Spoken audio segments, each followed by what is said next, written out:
how did the universe come to be?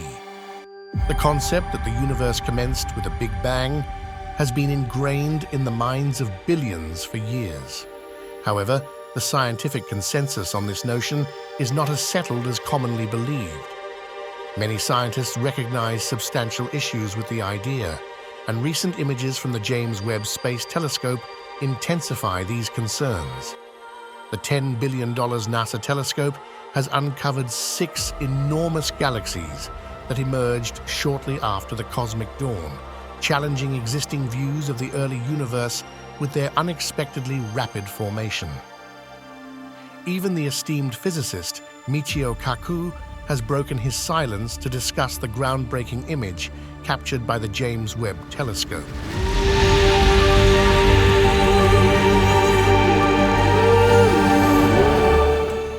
Well, that's the problem. The James Webb Space Telescope is upsetting the apple cart. All of a sudden, we realize that we may have to rewrite all the textbooks about the beginning of the universe. Is our comprehension of the universe undergoing another transformation? Join us as we unravel the mysteries of these remarkable galaxies and explore the astonishing revelations brought to light by the James Webb Telescope. However, it is essential to first grasp what cosmologists understand, or believe they understand, about the universe. Following the Big Bang, the fledgling universe began to cool. Within a few million years, the tumultuous plasma-filling space settled down, and electrons, protons, and neutrons combined into mostly neutral hydrogen atoms. A period of cosmic dark ages followed, marked by quiet and darkness for a duration still uncertain. Something occurred during this time. Most of the material propelled after the Big Bang consists of something imperceptible called dark matter. Dark matter has wielded significant influence over the cosmos, particularly in the early stages. According to the Standard Model, cold dark matter, referring to unseen, slow-moving particles, was scattered throughout the cosmos. In denser regions, it began collapsing into clumps, around which visible matter or atoms clustered. As these atoms cooled and condensed, the first stars were eventually born. These new sources of radiation recharged the neutral hydrogen that filled the universe during the so-called epoch of reionization.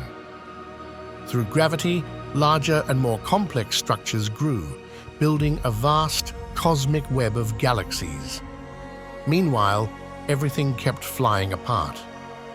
The astronomer Edwin Hubble figured out in the 1920s that the universe is expanding, and in the late 1990s his namesake, the Hubble Space Telescope, found evidence that the expansion is accelerating.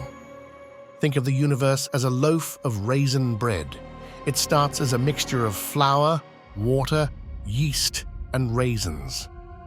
When you combine these ingredients, the yeast begins respiring and the loaf begins to rise.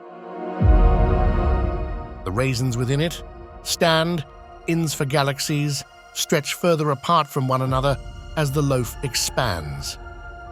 The Hubble telescope saw that the loaf is rising ever faster. The raisins are flying apart at a rate that defies their gravitational attraction. This acceleration appears to be driven by the repulsive energy of space itself, so-called dark energy, which is represented by the Greek letter L, pronounced lambda. Plug values for lambda, cold dark matter, and regular matter and radiation into the equations of Albert Einstein's general theory of relativity, and you get a model of how the universe evolves. This lambda, cold dark matter, ACDM model, matches almost all observations of the cosmos. One way to test this picture is by looking at very distant galaxies, equivalent to looking back in time to the first few 100 million years after the tremendous clap that started it all. The cosmos was simpler then, its evolution easier to compare against predictions. Astronomers first tried to see the earliest structures of the universe using the Hubble telescope in 1995. Over 10 days, Hubble captured 342 exposures of an empty-looking patch of space in the Big Dipper, astronomers were astonished by the abundance hiding in the inky dark. Hubble could see thousands of galaxies at different distances and stages of development, stretching back to much earlier times than anyone expected.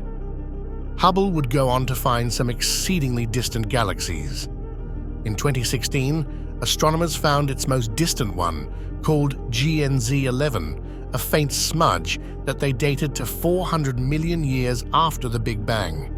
That was surprisingly early for a galaxy, but it did not cast doubt on the ACDM model, in part because the galaxy is tiny, with just 1% of the Milky Way's mass, and in part because it stood alone. But when the James Webb Space Telescope came along, our story of the universe is scrambling once again.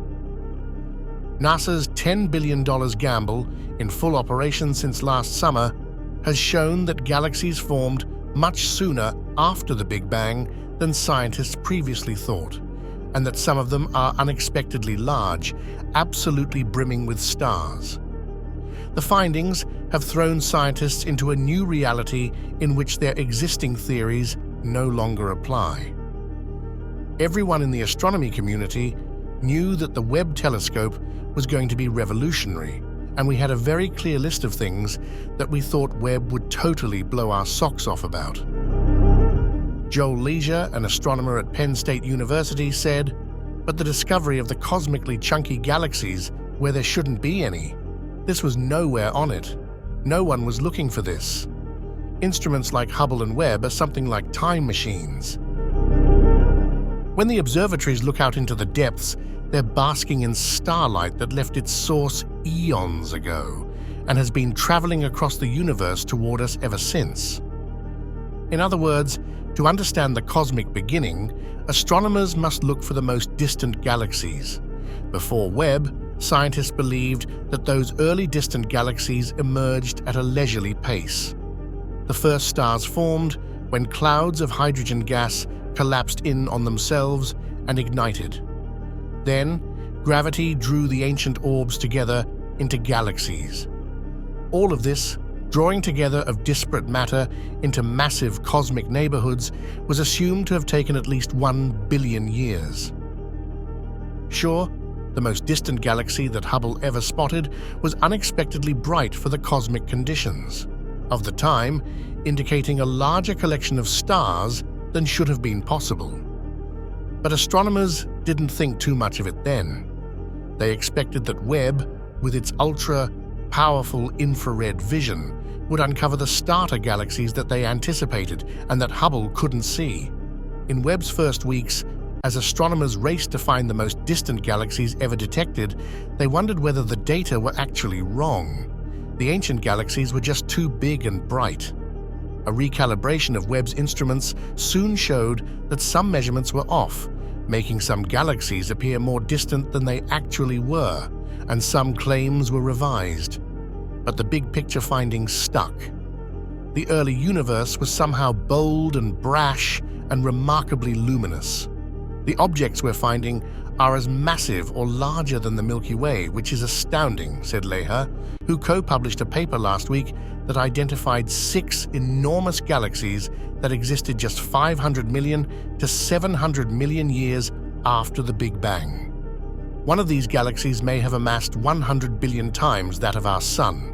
Our own galaxy similarly contains many billions of stars, but it has had 13 billion years to reach its size. For a brief moment, this new reality seemed to threaten astronomers' fundamental understanding of the entire cosmos. If the starting point looked like that, could the standard model of cosmology, our strongest theory about the origins and composition of the universe, the one that didn't account for what Webb found, be wrong? But astronomers now believe that the theory can accommodate the new telescope's surprises. Recent computer simulations guided by the standard model have shown that the universe could indeed have created some of the galaxies that Webb has found. What are your thoughts on this? Let me know in the comments.